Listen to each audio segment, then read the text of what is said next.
Se spune că dacă introduci codul de la 0 la 10 vei da cu hacker. Hai să vedem dacă e adevărat. 0. Nu. Încercați și voi. Aoleu. E full! Deci chiar sunt hackeri. Bă, sunt chiar hackeri. Hai să intrăm și într-unul, poate.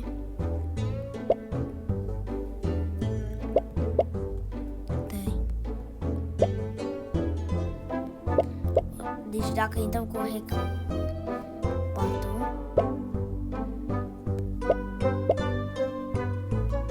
5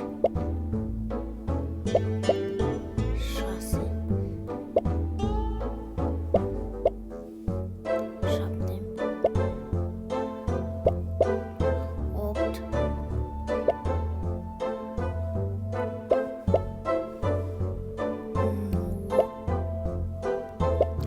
și ultimul 10.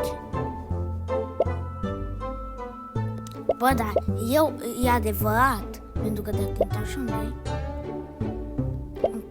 Hai să mai introducem o dată, să mai încercăm o dată.